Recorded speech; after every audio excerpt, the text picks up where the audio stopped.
Alors, ceux qui ont regardé ces vidéos me font savoir qu'il y a des vidéos qui sont tournées dans ces bureaux, dans des appartements, dans des chambres. Est-ce que ça ne jette pas un peu du discrédit dans l'administration guinéenne? Le fait qu'on ait ce genre d'actes dans les bureaux avec le drapeau à côté, parfois.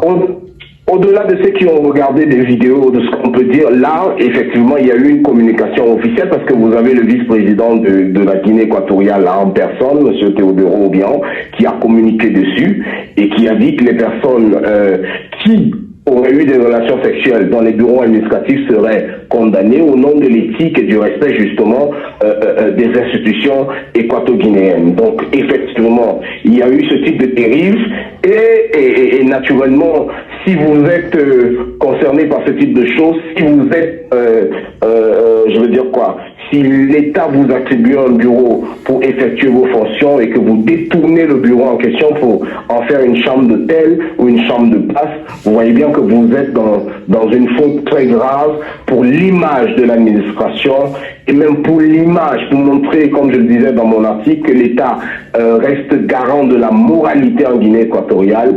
Il était bon, de bon temps, j'ai envie de dire, que le gouvernement frappe du poing sur la table en ce qui concerne ce point. Donc c'est absolument dégradant pour l'image de la Guinée équatoriale, c'est dégradant pour les fonctionnaires de ce pays, c'est d'autant plus dégradant pour les citoyens de cette nation qui, vous le savez, pour beaucoup ont besoin d'un emploi, cherchent du travail et de voir que ceux qui en ont font un usage, je veux dire, pervers des avantages qui sont les leurs, des privilèges qui sont les leurs.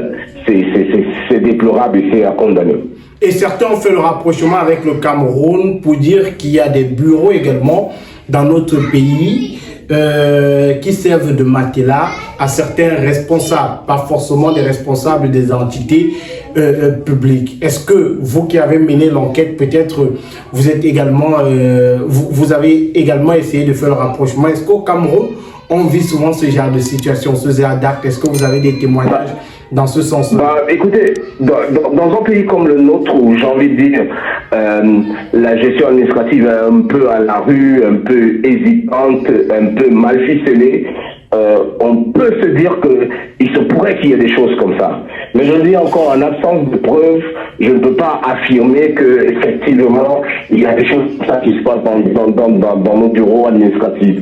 Quand nous aurons une dénonciation, quand nous aurons je veux dire quoi, un communiqué officiel, là on pourra s'attarder dessus. Mais si vous vous souvenez bien de l'affaire Malika que nous avons relayée sur Griotte, je pense qu'il y avait quelque chose comme ça, une activité de la sorte qui s'était déroulée dans un bureau, pas administratif, privé, parce que la personne n'est pas la personne concernée par cette affaire, qui avait été passée par la case prison, n'est pas engagée à la fonction publique. On s'est dit que si ça peut se passer dans des bureaux privés, je veux dire dans le secteur privé, peut-être que dans le secteur public on rencontre aussi ce type de choses, mais je dis encore qu'en l'absence de preuves, en l'absence de communication officielle, il m'est difficile de m'attarder dessus et de dire que des choses comme ça existent. Mais si au tout hasard ça existerait, il faut dire que c'est quelque chose de condamnable qui est contre l'éthique administrative et qui est contre la morale collective même, j'ai envie de le dire. Est-ce que derrière cette sortie de Théodoro Obiang Nguema, vice-président de la Guinée équatoriale, ce n'est pas tout simplement du politiquement correct? Est-ce qu'on peut vraiment se retrouver quand on sait comment la politique est gérée du côté de la Guinée dans une opération où on licencie toutes les personnes qui se sont adonnées à ce genre de pratique? Et comment les connaître même? Est-ce que c'est politique? Je ne sais pas. Je ne sais pas si c'est politiquement correct, mais je veux dire, c'est une communication comme celle-là est une communication responsable. Quand même, ça donne la preuve que ce n'est pas, j'ai envie de dire, une routine qui est accepté ou qui est autorisé de la part des dirigeants en Guinée équatoriale, c'est normal que le vice-président défende l'image de la fonction publique parce qu'il en est garant, il faut le dire. L'État est garant de l'image de la fonction publique. Donc que le vice-président s'exprime ainsi n'est pas quelque chose d'étonnant. Ce qui aurait été étonnant, c'est qu'il se taise, qu'il n'ait plus rien dit à propos. Mais je pense que c'est responsable de s'exprimer ainsi. Mais non. Avant de continuer, chers internautes, marquons un petit arrêt pour parler de ce médicament PowerHealth. C'est un médicament fait à base de plantes naturelles pour éradiquer toutes les maladies de votre corps. Si vous souffrez de mal de rein, mal de dos, nerfs sciatiques, mal de genoux, faiblesse sexuelle, paludisme, typhoïde, problèmes de constipation, vous souffrez d'obésité, vous souhaitez perdre le poids et d'autres maladies encore qui vous dérangent, voici la solution. Contactez dès à présent le numéro de téléphone qui est présent au bas du petit écran et retrouvez la guérison grâce à ce médicament miracle. PowerHealth, c'est le nom du médicament. PowerHealth est venu éradiquer toutes les maladies de votre corps. PowerHealth est venu vous redonner la santé que vous méritez. Le numéro de téléphone, il est présent au bas du petit écran. Contactez et retrouvez la guérison. Je pense que c'est responsable de s'exprimer ainsi. Mais non, comme je le disais au début, il y a peut-être des règlements de compte là-bas du côté des dirigeants de la Guinée équatoriale. Peut-être on veut jeter en pâture quelqu'un qu'on veut montrer comme étant le mauvais exemple. Je ne défends pas l'auteur de ces vidéos, mais la politique parfois nous conduit dans des batailles purement surnoises qui donnent l'impression d'être des batailles d'honneur et même des batailles de vérité. Donc je pense personnellement que c'est quelque chose à féliciter, la sortie du vice-président, même si je ne serais pas attendu à ce que ce soit le vice-président himself qui fasse ce type de sortie, peut-être un ministre de la fonction publique ou un ministre d'un rang un peu moins important que la vice-présidence, un communiqué de ce type-là aurait suffi. Mais bon, voilà, ça nous montre à quel point le sommet de l'État en Guinée équatoriale se préoccupe de l'image de ce pays, parce que souvenez-vous, hein, les 20 dernières années, si vous en avez souvenance, vous verrez que la Guinée équatoriale est un pays qui travaille beaucoup à polisser son image, à faire de ce pays-là une destination de choix, à présenter ce pays comme étant un entre guillemets géant en Afrique centrale. Donc oui, c'est de bonne guerre que le vice-président prenne le traîneau et monte au traîneau, pardon, et défende justement l'image de son pays. Aujourd'hui, on a nos parents, on a nos jeunes sœurs, on a nos amis, nos collègues qui regardent ces vidéos-là. On a pour certains leurs enfants qui tombent dessus. Et la question qu'on a bien envie de se poser, c'est comment arrêter la diffusion de ces vidéos-là, que ce soit celle de Balthazar ou encore d'autres sextapes qui arrivent comme un coup de marteau sur la toile. Comment arrêter? Il faut dire pour le regretter, j'ai souvent dit cela, que Internet aujourd'hui est devenu un no man's land juridique. C'est-à-dire qu'en Afrique, on a l'impression qu'on nous a envoyé les réseaux sociaux sans nous envoyer le manuel d'utilisation. Tout le monde utilise ça comme il veut. Si c'est pas des influenceurs qui sabotent, j'ai envie de dire, des personnalités publiquement sans preuve, j'ai envie de dire sans preuve, ni raison, c'est des vidéos de nudité qu'on retrouve sur Internet comme ça, quelqu'un est chez lui, il s'ennuie, il balance quelque chose et ça devient viral. Je pense pour ma part que pour arrêter ce type de choses, il faut une législation forte.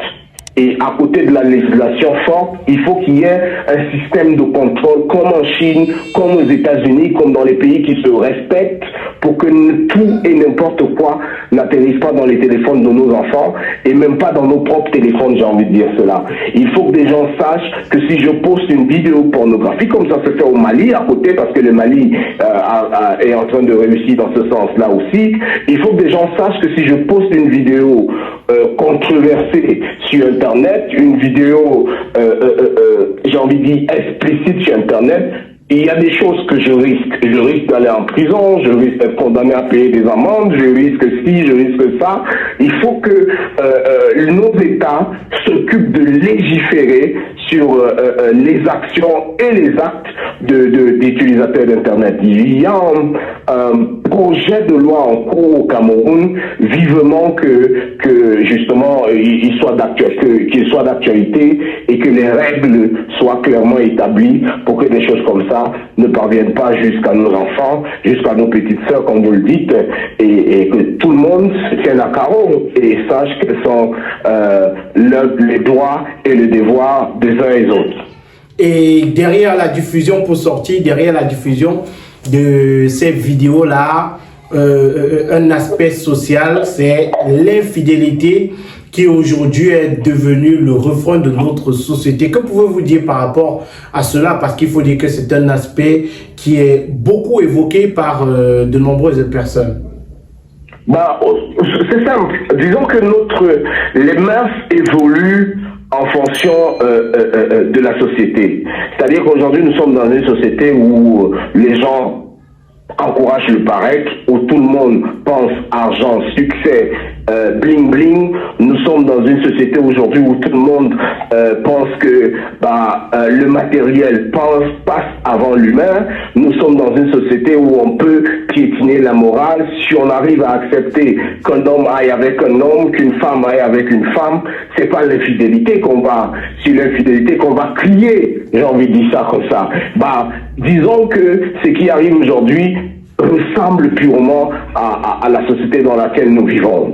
J'aimerais dire aux gens qui vont forcément regarder ou écouter ce podcast, j'aimerais simplement dire que la fidélité est un engagement personnel. La moralité est une affaire personnelle. Ne suivez pas le courant de la société, les influenceurs, les hommes politiques, les gens qui vous présentent la vie comme étant uniquement matérielle, comme l'argent comme étant le but absolu à atteindre, ils racontent des histoires.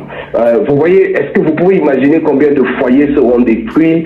Pensez au nombre d'enfants. Si ces femmes ont des enfants, moi je pense déjà au foyer de l'acteur principal de cette vidéo.